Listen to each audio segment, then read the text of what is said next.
Youth foundation દ્વારા Selamba young કમિટીના સહયોગથી સફળ બ્લડ ડોનેશન કેમ્પનું આયોજન કરવામાં આવ્યું હતું। જરૂરિયાતમંદ દર્દીઓને તાત્કાલિક બ્લડ મળી શકે એ હેતુથી અબાબિલ યુથ ફાઉન્ડેશન અવારનવાર અલગ અલગ વિસ્તારમાં બ્લડ ડોનેશનનું આયોજન કરતા રહે છે, જેના વિશેષ ભાગરૂપે આજે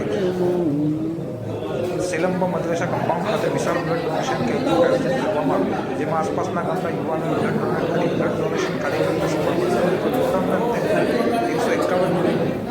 જમા થઈ ગયું, જેમાં મહિલા સામે આગામી મહિનામાં યુવાનોની હાલતમાં બ્લડ ડોનેટ કરવું મુશ્કેલ હોઈ શકે। એક મહિનાથી ઓછા સમયમાં અબાબિલ યુથ ફાઉન્ડેશન દ્વારા 370થી વધુ યુનિટ અલગ અલગ બ્લડ બેંકોમાં જમા કરાવી બ્લડ બેંકો માટે સહારારૂપ બની હતી। કાર્યક્રમના સમાપન બાદ ઇરફાનભાઈ હાશમીના તથા મૌલાના ઉસ્માન મકરાણીએ આવેલ આયુષ બ્લડ બેંકના સ્ટાફ, બ્લડ ડોનેરો તથા અબાબિલ યુથ ફાઉન્ડેશનના હોદ્દેદારોનો આભાર વ્યક્ત કર્યો।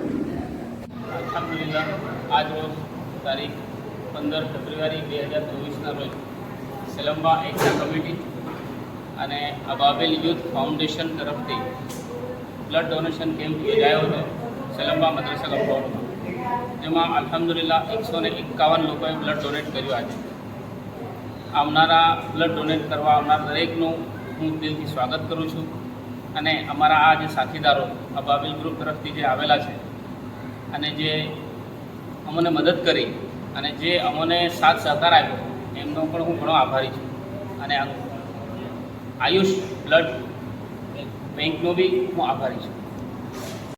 अस्सलामु अलैकुम वरहमतुल्लाहि वबरकातुहू। અલ્હમ્દુલિલ્લાહ આજરોજ સેલંબા ખાતે અબાબિલ બ્લડ ગ્રુપ દ્વારા બ્લડ ગ્રુપનું આયોજન કરવામાં આવ્યું હતું। અલ્હમ્દુલિલ્લાહ 150થી વધુ યુનિટ લોકોએ બ્લડ ડોનેટ કર્યું છે। અબાબિલ ગ્રુપને અમે વિનંતી કરીએ છીએ કે દર વર્ષે સેલંબા ખાતે આવીને બ્લડ ડોનેટનું આયોજન કરે અને જે બી કંઈ મુશ્કેલ થતી હોય, સાજિદભાઈ પટેલે કહ્યું છે કે તમને બ્લડની જરૂરત થતી હોય તમારી તરફથી અમે આયોજન કરી દઈશું। જઝાકલ્લાહુ ખૈરા।